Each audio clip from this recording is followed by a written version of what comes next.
नमस्कार. आज आपण झणझणीत मिरचीचा ठेसा करणार आहोत. त्याच्यासाठी मी ते मिरची घेतलेली आहे.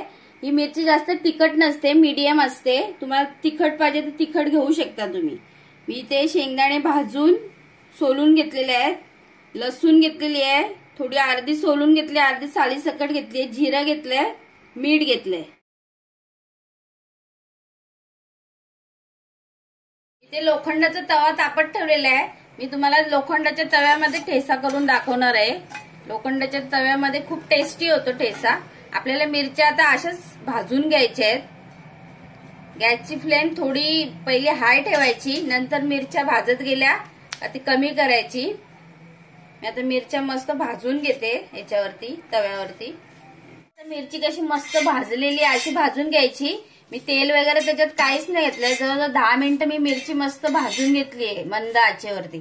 आता त्याच्यामध्ये आपल्याला ही लसूण टाकायची आहे. लसूण काही जास्त भाजायची नाहीये, नाहीतर लसणीचा वास निघून जातो. आणि हा जिरं टाकायचं आहे. थोडस असं 2 मिनिटं गरम तवा आहे तोपर्यंत ठेवायचं आहे. आणि मग आपल्याला मिक्सरला हे असं जाडं ग्राइंड करून घ्यायचंय. आता हे मी तव्यावरती तसंच ठेवणार आहे थंड होईपर्यंत, आणि गॅस बंद करायची. आपण आपल्याला मिक्सरला मस्त जाडं असं ग्राइंड करून घ्यायचं. एकदम असं पेस्ट नाही करायची आहे. सगळं आपल्याला अशी मिरचीचे असे भरडे तुकडे राहिले पाहिजेत. अशा प्रकारे आपल्याला खरडा करून घ्यायचा आहे. त्याला खरडाही बोलतात आणि ठेसाही बोलतात. ऍक्च्युअली याला जाडं मीठ असलं तर जाडं मीठ वापरा. आता आपल्याला इथे जाडं मीठ नाही मिळत म्हणून आपण बारीकच वापरतो. तुमची जेवढी हे असेल त्याप्रमाणे तुम्ही मीठ घाला. आणि हे शेंगदाणे आपल्याला घालायचे. हे मी आता वाटून घेते मिक्सरला.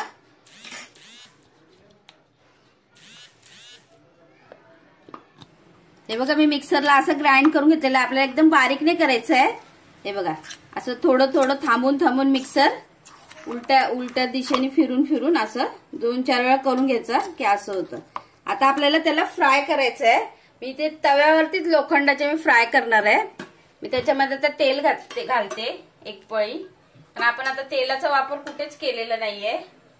हे बघा असं तेल घालायचं, कारण ह्याच्यामध्ये कसं पाणी असतं ना थोडंसं. आपल्याला हे एकदम संपत नाही. करून ठेवलं तर कसं आठवड्याभर चांगला टिकतो तो. त्याच्यामुळे आपल्याला या तव्यावर असं फ्राय करून घ्यायचंय. म्हणजे त्याच्यामध्ये जो पाणी वगैरे असेल ना तो निघून जातो एकदम पूर्ण. आणि खायलाही ठेचा खूप टेस्टी लागतो. याच्यावर तुम्ही ज्वारीची तांदळाची भाकरी करून खा, खूप छान लागते. आता मी मस्त फ्राय करून घेते 1-2 मिनिटं. आपल्याला एकदम त्याला कोरडा करायचा आहे. त्याच्यामध्ये जेवढं पाण्याचं मॉइश्चर असतं ना ते निघून जातं. त्याच्यामुळे हे फ्राय करायचं. आता आपण याच्यामध्ये सगळं टाकलंय. तुम्ही मीठ बघा तुमच्या चवीनुसार. तुम्हाला परत जर लागत असेल मीठ तर तुम्ही टाका, नाही तर काही गरज नाही.